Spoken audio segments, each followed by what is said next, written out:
This story is written by Paulus Buck, The Enemy. So मैं आपको थोड़ा इस स्टोरी के बारे में बता देता हूँ. And this story is written in this story the time of second world war is shown. और क्या होता है, an American prisoner of war is washed ashore in a dying state and is found at the doorstep of a Japanese doctor. तो एक American prisoner of war जो है, तो देखिए आपको पता होगा सेकेंड वर्ल्ड वॉर में जो आपस में युद्ध था वो जापान और अमेरिका के बीच में भी था. और प्रिजनर्स ऑफ वॉर वो होते हैं जिनको युद्ध के दौरान बंदी बना लिया जाता है. जो दुश्मन देश से जो आर्मी पर्सन जो होते हैं जिनको युद्ध के दौरान बंदी बना लिया जाता है, तो those are called prisoners of war. तो एक अमेरिकन प्रिजनर ऑफ वॉर जो है वो एक, आप ये कह सकते हो कि काफ़ी क्रिटिकल स्टेट के अंदर, मतलब बहते बहते समुद्र से एक जापानीज डॉक्टर के दरवाजे तक आ पहुंचता है. मतलब लहरें उसको वहां तक ले आती है. और अब जापानीज डॉक्टर के सामने एक डिलेमा है, एक धर्म संकट है. क्या, should he save him as a doctor और hand him over to the army as a patriot. तो क्या उसके सामने एक डिलेमा इस बात का है कि एज ए डॉक्टर क्या उसे उसका इलाज करना चाहिए, या फिर उसे एक पैट्रियोट के तौर पे, एक जापानीज होने के नाते उसे अपनी, क्योंकि वो दुश्मन था जापान का, उसे पुलिस के या आर्मी के हवाले कर देना चाहिए. तो एक बहुत बड़ी दुविधा थी. तो let's see what happens in this chapter.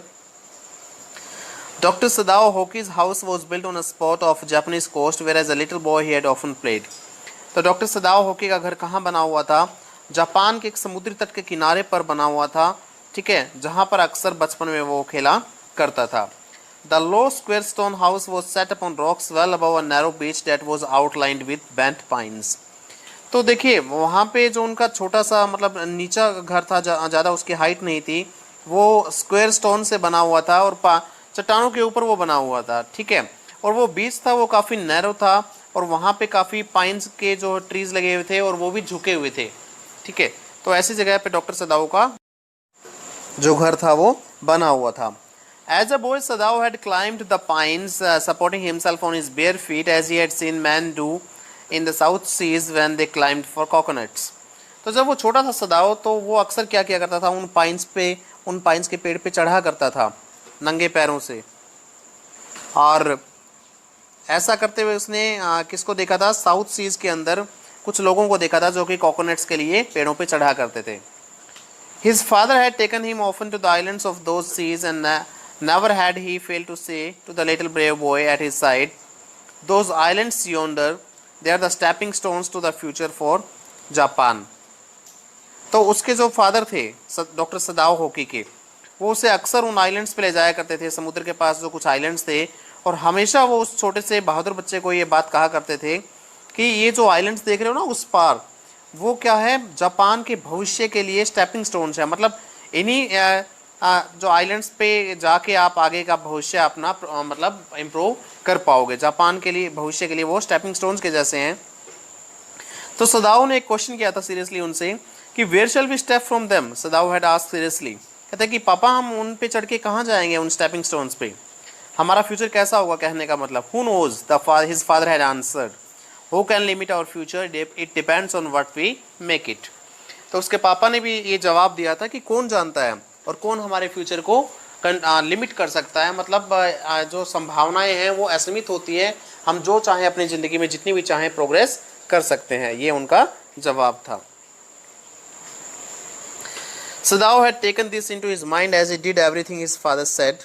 His father, who never joked or played with him, but who spent infinite pains upon him, who was his only son. तो सदाओ ने अपने पापा की ये बात याद रखी थी, जैसा कि वो हर बात याद रखता था. और उसके पापा ने कभी भी उसके साथ जो है वो मजाक नहीं किया था, कभी खेला नहीं था उसके साथ, लेकिन उन्होंने बड़े उसके लिए मतलब कष्ट उठाए थे, मतलब अपने इकलौते बेटे के लिए. Sadao knew that his education was his father's chief concern. तो डॉक्टर सदाओ को ये पता था कि उनके पापा की सबसे बड़ी चिंता जो है वो उनकी एजुकेशन है. For this reason he had been sent at 22 to America to learn all that could be learned of surgery and medicine. तो कहते हैं कि इसी रीज़न के लिए उन्हें 22 की एज में अमेरिका भेजा गया था, ताकि अमेरिका जाके वो सर्जरी और मेडिसिन के अंदर जो भी बेस्ट प्रैक्टिसेस है वो वहाँ जाके सीख सके. He had come back at 30, and before his father died, he had seen Sadao become famous not only as a surgeon but as a scientist. और वो 30 की उम्र में 8 साल अमेरिका में बिता के लौटे थे डॉक्टर सदाओ की, और उसके पापा जो जिनकी मौत होने से पहले उन्होंने अपने बेटे को ना केवल एक बढ़िया सर्जन के तौर पे बल्कि एक अच्छे साइंटिस्ट के तौर पे भी मतलब फेमस होते हुए देख लिया था। Because he was perfecting a discovery which would render wounds entirely clean, he had not been sent abroad with the troops. और डॉक्टर सदाव क्योंकि एक सर्जन होने के साथ साथ एक साइंटिस्ट भी थे, इसलिए उनको मतलब ट्रूप्स के साथ, सेना की टुकड़ी के साथ बाहर नहीं भेजा गया था, विदेश नहीं भेजा गया था, क्योंकि वो एक ऐसी डिस्कवरी पे काम कर रहे थे जिससे क्या हो जाता, अगर वो सक्सेसफुल हो जाती तो घाव जो है वो बिल्कुल क्लीन हो जाता, मतलब घाव का कोई भी निशान ना बचता। Also, he knew that there was some slight danger that the old general might need an operation for a condition for which he was now being treated medically, and for this possibility, Sadao was being kept in Japan. और सदाओ के Japan में रुकने का, सेना के साथ न जाने का एक दूसरा कारण भी था कि जो ओल्ड जनरल था उसको कोई मेडिकल प्रॉब्लम चल रही थी और ऐसा था कि उसके लिए कोई ऑपरेशन या कोई सर्जरी भी करनी पड़े, तो इस बात के लिए भी सदाओ को रखा गया था, क्योंकि जो वो जनरल थे वो सदाओ के अतिरिक्त किसी और पे भरोसा नहीं करते थे। Clouds were rising from the ocean now. The unexpected warmth of the past few days had at night drawn heavy fog from the cold waves. समुद्र से अब बादल जो है वो ऊपर उठ रहे थे, ठीक है, और पिछले कुछ दिनों की जो अनएक्सपेक्टेड जो गर्मी थी उसने क्या कर दिया था, रात की ठंडी हवाओं से हैवी फॉग को खींच लिया था।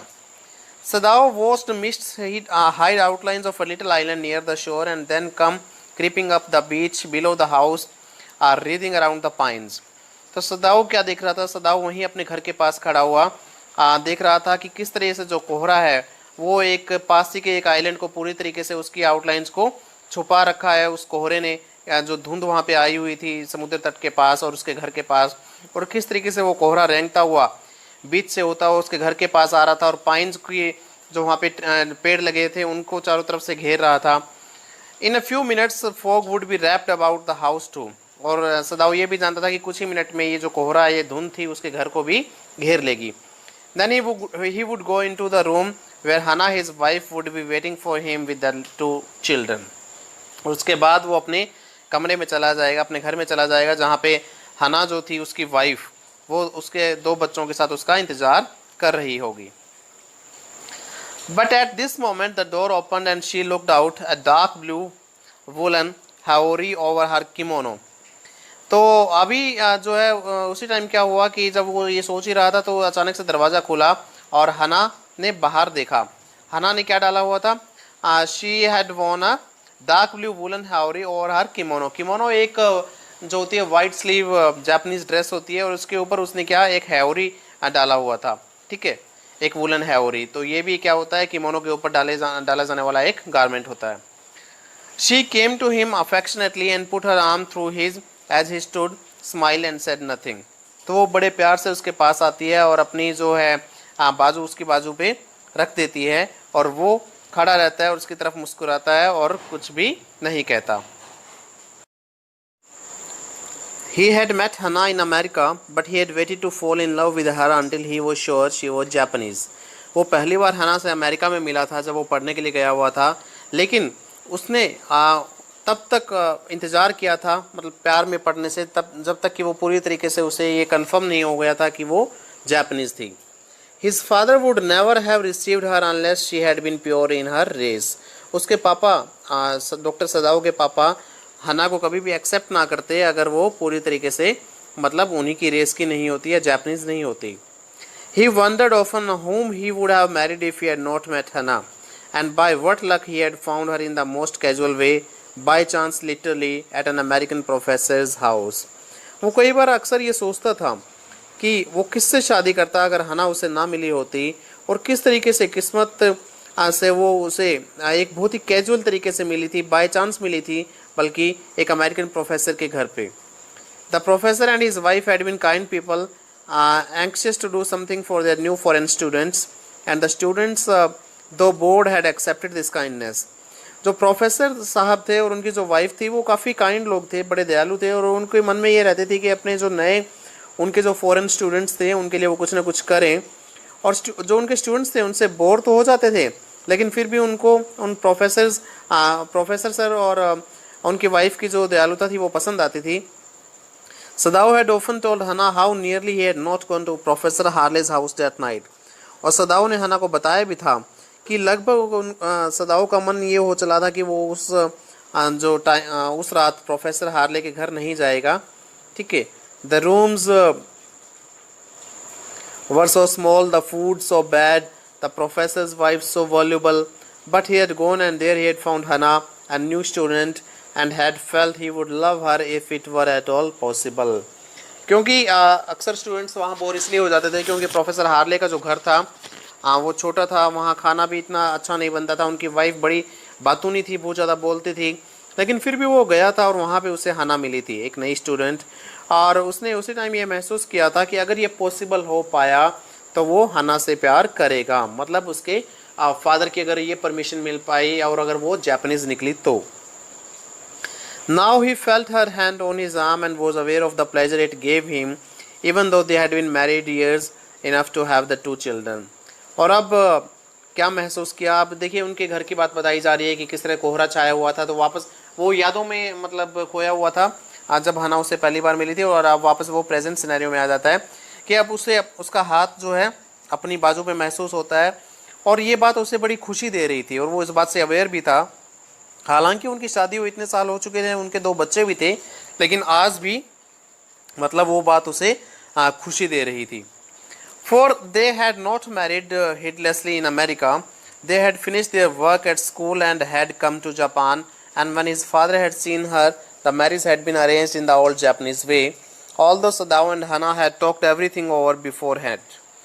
तो कहते हैं कि वो लोग जल्दबाजी में उनके अमेरिका में मैरिज नहीं हुई थी, उन्होंने अपनी स्कूलिंग वहाँ पे की थी, उसके बाद वो जापान आए थे वापस, और जब उसके पापा ने उसे देख लिया था उसके बाद वो मैरिज अरेंज की गई थी पुरानी जापानीज रीति रिवाजों से।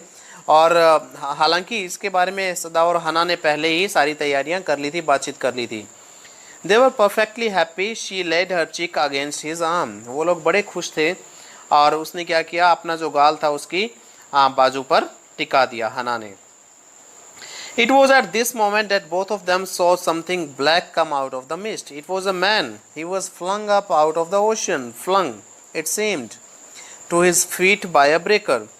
और तभी अचानक दोनों की नज़र जो है वो बाहर पड़ी, उन्हें कुछ एक कोहरे से कोई काली चीज़ आती हुई दिखाई पड़ी और वो एक आदमी था। ऐसा लग रहा था जैसे कि किसी एक बड़ी लहर ने उसे पैरों के बल बाहर फेंक दिया हो समुद्र से। He staggered a few steps, his body outlined against the mist, his arms above his head, then the curled mist hid him again. वो लड़खड़ाता हुआ कुछ कदम आगे बढ़ा और उसकी जो बॉडी थी, मतलब उसकी आउटलाइन जो है वो कोहरे में दिखाई दे रही थी, उसकी बाजू उसके सिर के ऊपर थी। अचानक से फिर से ये जो कोहरा है वो बल खाता हुआ उसने उस आदमी को फिर से छुपा लिया था। Who is that? Hana cried.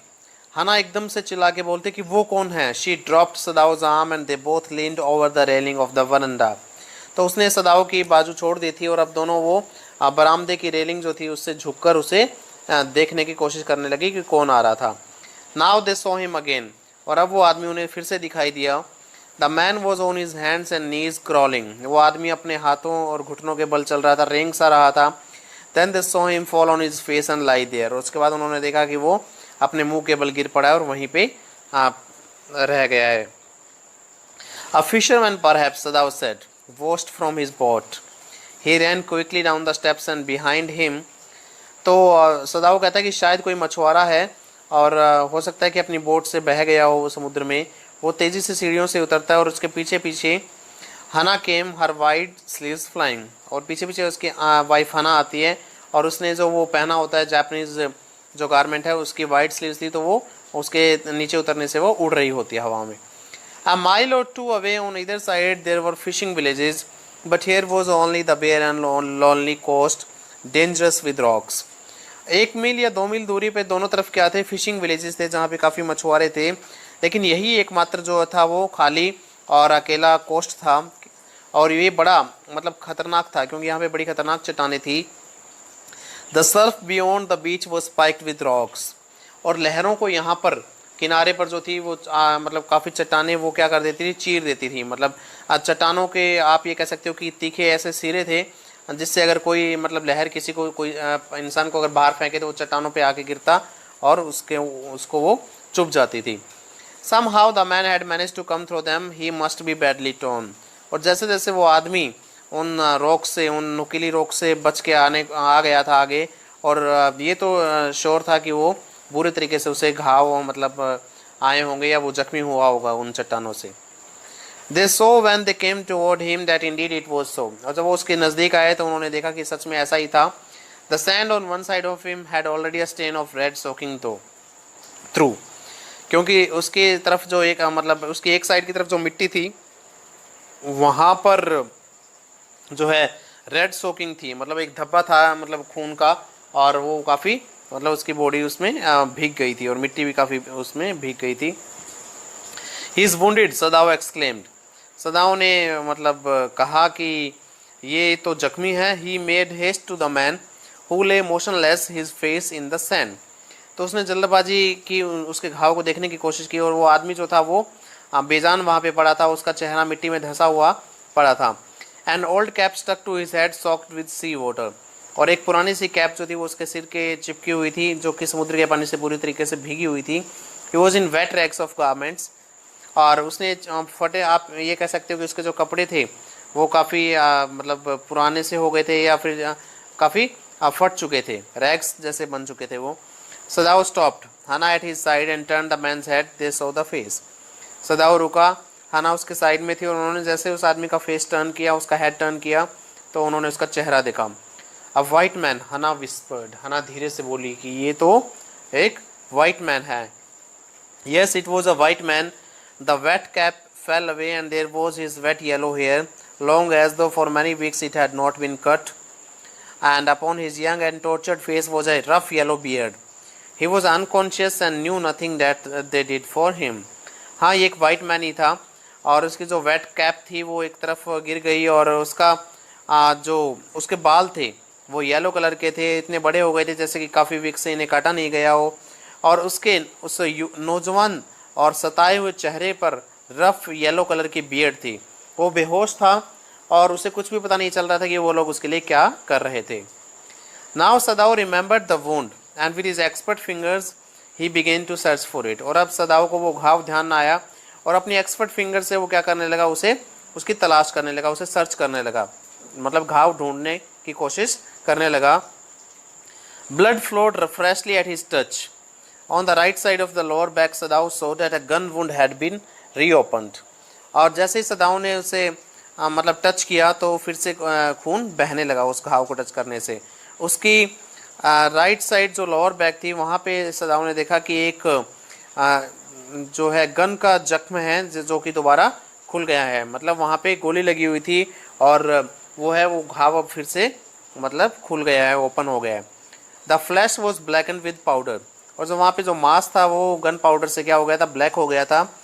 Some time not many days ago the man had been shot and had not been tended. ऐसा लगता है कि जैसे ज़्यादा दिन नहीं हुए इस आदमी को गोली लगी है और इसके कोई किसी ने उपचार नहीं किया है। It was bad chance that rock had struck the wound.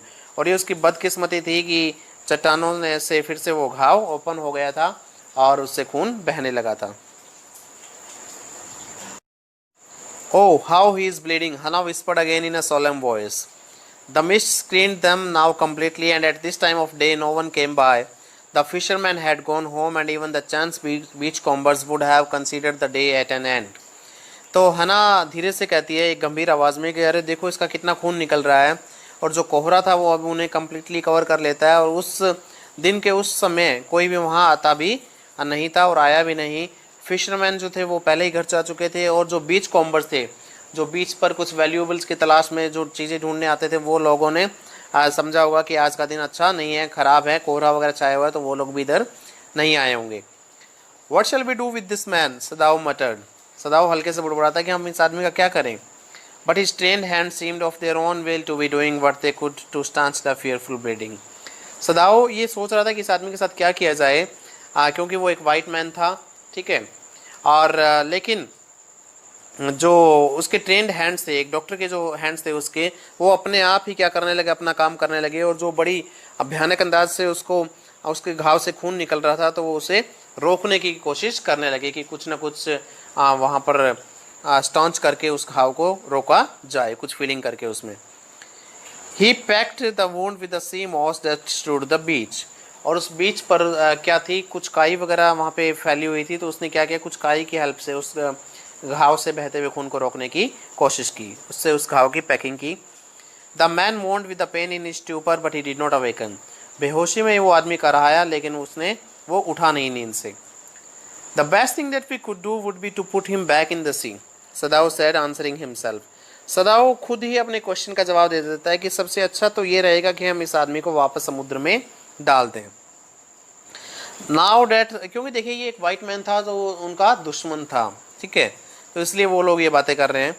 Now date the bleeding वो stopped for the moment he stood up and dusted the sand from his hands. और अभी जो है वो उसके घाव से खून बहना बंद हो गया था। वो खड़ा हुआ और उसने अपने हाथों से मिट्टी को साफ किया। Yes undoubtedly that would be best, हना सेड स्टेडीली। तो हना ने भी बड़ी स्थिरता के साथ कहा, हाँ यही अच्छा रहेगा। But she continue to stare down at the motionless man. लेकिन फिर भी वो उस निर्जीव से पड़े इंसान की तरफ घूरती रही काफ़ी देर तक। If we sheltered a white man in our house we should be arrested and if we turned him over as a prisoner he would certainly die. अगर हमने एक वाइट पर्सन को अपने घर में शरण दी तो उसे अरेस्ट कर लिया जाएगा, और अगर हम इसे एक प्रिजनर के तौर पे हमने इसको आर्मी या पुलिस को सौंप दिया तो भी वो निश्चित तौर पे मर जाएगा, वो लोग उसे मार देंगे, सदाओ ने कहा। तो the kindest thing would be to put him back into the sea, Hana said. तो हना कहती है कि सबसे दयालु बात तो उसके लिए यही रहेगी, हम इसको वापस समुद्र में डाल देते हैं। But neither of them moved, लेकिन उन दोनों में से कोई भी आगे नहीं हिला। They were staring with a curious repulsion upon the inert figure. वो उस निर्जीव से जीव पर क्या कर रहे थे, मतलब एक नफरत के साथ, एक अजीब सी नफरत के साथ वो उसे घूरे जा रहे थे। व्हाट इज ही, हना विस्पर्ड। हना धीरे से बोलती है कि वो कौन है, क्या है वो। There is something about him that looks American, Sadao said. Sadao कहता है इसे देख के ऐसा लगता है कि ये अमेरिकन है। He took up the battered cap, उसने उसकी फटी पुरानी वो कैप उठाई। Yes there almost gone was the faint lettering, a sailor he said from an American warship. He spelled it out, US Navy. The man was a prisoner of war. तो अभी देखिए, अभी बियॉन्ड डाउट ये clear हो गया था। उसने क्या किया, उसकी कैप उठाई और उसमें कुछ फेंट लेटर्स लिखे गए थे, मतलब मिट गए थे जो लेटर्स वहाँ पे लिखे गए, फिर भी हल्का सा नज़र आया। तो उसमें लिखा हुआ था कि यूएस नेवी। तो सदाओ ने अनुमान लगा लिया कि ये एक अमेरिकन वॉरशिप से कोई सेलर है या प्रिजनर ऑफ वॉर है डेफिनेटली। अब ये क्लियर हो गया था। He has escaped, Hannah cried softly, and that is why he is wounded. तो हना बड़े हल्के से जो है वो चिल्लाती है और कहती है कि वह बच निकला है और तभी वो जख्मी है। सदाओ agreed in the back. सदाओ ने कहा हाँ, उसके पीठ में गोली लगी है। They hesitated looking at each other, then Hannah said with resolution. वो लोग हिचकिचाते हैं, एक दूसरे की तरफ देखते हैं और फिर हना जो है वो दृढ़ता से एक बात कहती है, Come, are we able to put him back into the sea? वो कहते हैं कि आओ, क्या हम इसे वापस समुद्र में डाल सकते हैं। If I am able are you, Sadao asked. Sadao कहता है अगर मैं इसको डालना चाहूँ समुद्र में, क्या तुम डाल सकती हो साथ में। नो, हना said, but if you can do it alone. हना कहते हैं नहीं, अगर तुम अकेले इसे समुद्र में डाल सकते हो तो कोई बात नहीं, मतलब तुम इसे डाल दो। Sadao hesitated again. The strange thing is he said that if the man were whole I could turn him over to the police without difficulty. I can nothing for him, he is my enemy, all Americans are my enemy and he is only a common fellow. You see how foolish his face is, but since he is wounded. तो सदाओ हिचकिचाता है इस बात से। उसने कहा कि अजीब बात यह है ना कि ये आदमी अगर बिल्कुल ठीक होता, सही सलामत होता, तो मैं इसे पुलिस के हवाले कर देता बिना किसी मुश्किल के। मैं उसकी बिल्कुल परवाह नहीं करता। वो मेरा दुश्मन है, सारे अमेरिकन मेरे दुश्मन हैं, क्योंकि मेरा देश जो है अमेरिका से युद्ध लड़ रहा है और वो तो एक आम आदमी है, ठीक है। तो वो कहते हैं कि देखो इसका चेहरा कितना मूर्खों जैसा लग रहा है, लेकिन प्रॉब्लम है कि ये सही सलामत नहीं है, ये जख्मी है और मैं डॉक्टर हूँ। You also cannot throw him back to the sea, Hana said. Then there is only one thing to do, we must carry him into the house. तो हना कहती है कि तुम इसे समुद्र में भी नहीं फेंक सकते, तो हम एक चीज़ तो ज़रूर कर सकते हैं, हम इसे अपने घर ले जा सकते हैं। But the servant, Sadao inquired. तो सदाओ पूछता है लेकिन नौकरों को क्या।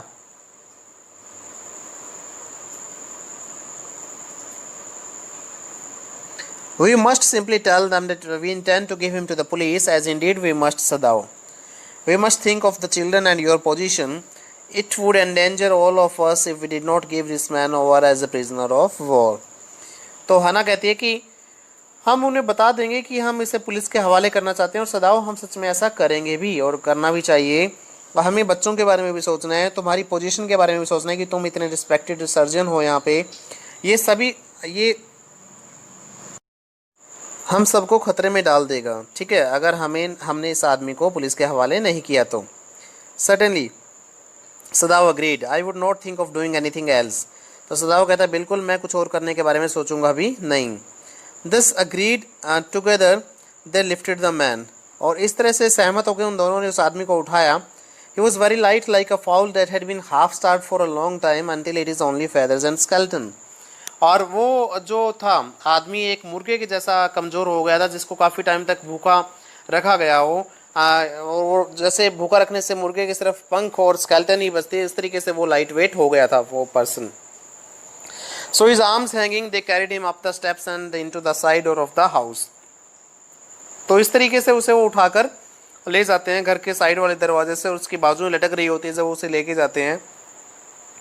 This door opened into a passage and down the passage they carried the man towards an empty bedroom. तो ये जो दरवाज़ा था एक गलियारे में एक पैसेज में खुलता था, और वो पैसेज को पार करके वो उसे एक एम्प्टी बेडरूम में ले जाते हैं।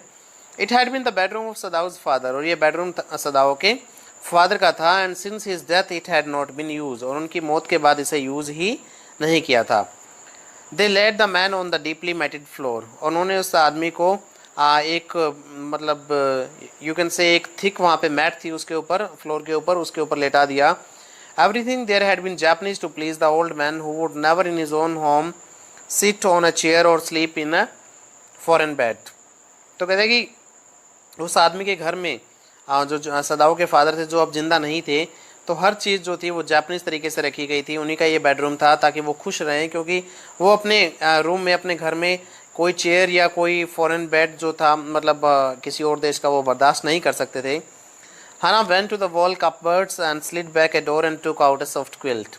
हना जो है वो वॉल के अंदर जो कपबर्ड्स बनी होती है उसके पास गई और एक दरवाजे को उसने साइड में खिसकाया और एक सॉफ्ट सी रजाई बाहर निकाली। शी हेजिटेटेड, वो हिचकिचाई इस बात से कि the quilt was covered with a flowered silk and the lining was pure white silk. कि रजाई जो थी वो उसके ऊपर जो कवरिंग थी वो सिल्क की थी और जो उसकी लाइनिंग थी वो प्योर वाइट सिल्क की थी। तो वो उसे उस मिट्टी से भरे हुए अमेरिकन प्रिजनर ऑफ वॉर पे ख़राब करना नहीं चाहती थी वो quilt. He is so dirty she murmured in distress, वो दुखी होकर बड़बड़ाती है कि वो इतना गंदा है, मतलब मिट्टी से भरा हुआ है। Yes he had better be washed, Sadao agreed, if you will fetch hot water I will wash him. तो सदाओ कहता है हाँ हाँ सही कह रही हो तुम, ही इज़ सो डर्टी, अच्छा होगा कि इसे हम पहले नहला दें या साफ़ कर दें। अगर तुम कुछ गर्म पानी ले आओगे तो I will wash him. I can not bear for you to touch him, she said, we shall have to tell the servants he is here, I will tell Yumi now, she can leave the children for a few minutes and she can wash him. तो Hana कहती है कि मैं नहीं चाहती, मैं ये सहन नहीं कर सकती कि तुम इसे टच करो। हमें सर्वेंट्स को बताना होगा कि वो यहाँ पर है, कि हम किसको लेके आए हैं, एक अमेरिकन को यहाँ पे हम अपने घर लेके आए हैं। मैं यूमी को बताती हूँ और वो बच्चों को कुछ देर के लिए छोड़ सकती है ताकि आकर वो यहाँ पे इसको वॉश कर सके। Sadao considered a moment, let it be so, he agreed, you tell Yumi and I will tell the others. तो सदाओ उस बात को एक पल के लिए सोचकर कहता है कि चलो ठीक है, तुम यूमी को बताओ और मैं बाकी के नौकरों को जो है ये इस बारे में बता देता हूँ। But the utter pallor of the man's unconscious face moved him first to stop and feel his pulse. लेकिन उस आदमी के बेजान चेहरे पर, अनकॉन्शियस फेस के ऊपर जो बहुत ज़्यादा पीलापन छाया हुआ था, इससे क्या हुआ, सदाओ ने पहले झुक के उसकी पल्स को फील किया।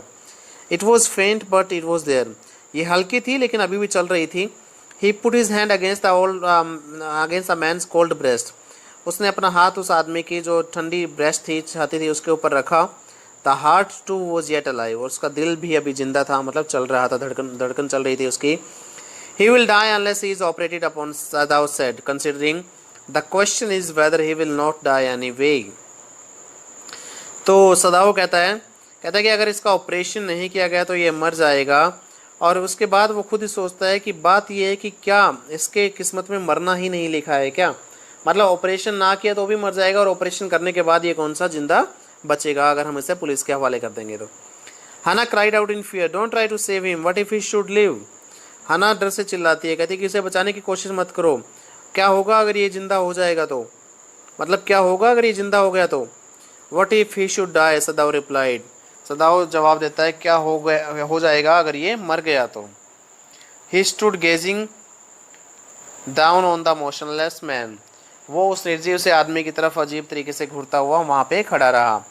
This man must have extraordinary vitality or he would have been dead by now, कहता है कि इस आदमी के अंदर जो वाइटैलिटी है, जो लाइफ फोर्स है, मतलब वो बहुत ज़्यादा अद्भुत रही होगी, वरना वो अब तक मर चुका होता।